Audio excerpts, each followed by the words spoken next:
A gasp swept across the auditorium like a cold wind. Every eye turned toward the stage, not because of the valedictorian speech or the applause, but because of the sound of fabric ripping, and the look of pure rage rising in the eyes of the girl everyone had ignored all year. Nyla had always dreamed of walking the graduation stage with grace. The soft pink dress her mother saved up for was supposed to be a symbol, a fresh start in a new school, a new town, and a new life after the divorce. She'd been quiet for most of the school year, not by choice, but because people didn't give her much of a voice.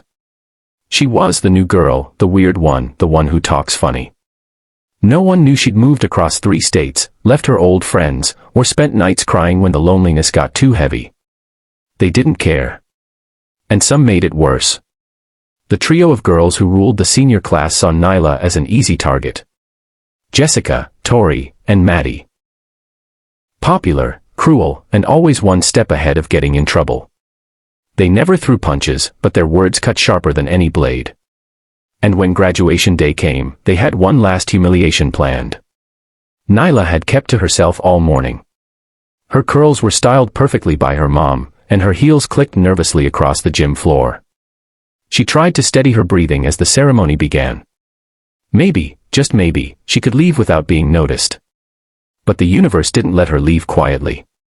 As the principal called her name, Nyla stood, adjusted the hem of her dress, and began walking to the stage with cautious pride. She was halfway there when Jessica, seated just behind her, smirked and stuck her foot out. Nyla stumbled but caught herself. A few people giggled. But she kept walking. That's when it happened. Just before she reached the stairs to the stage, someone yanked the back of her dress. Ryup. The sound echoed louder than the applause. The top layer of her pink dress tore straight down the middle, revealing the slip underneath. Laughter erupted. Gasps followed. And then silence. Nyla turned slowly, eyes wide with humiliation.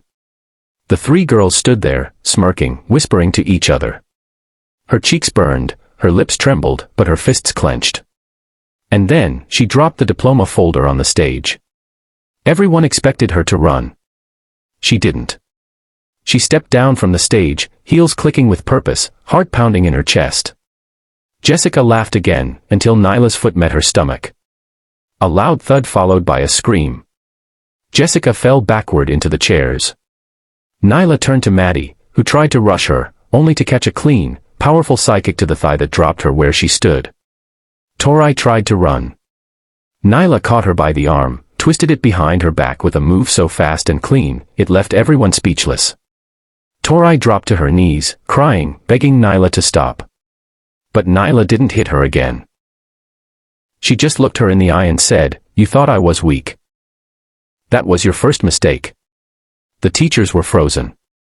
The students were stunned. The principal stood there, mouth open, unsure whether to scold her or cheer. And then someone started clapping.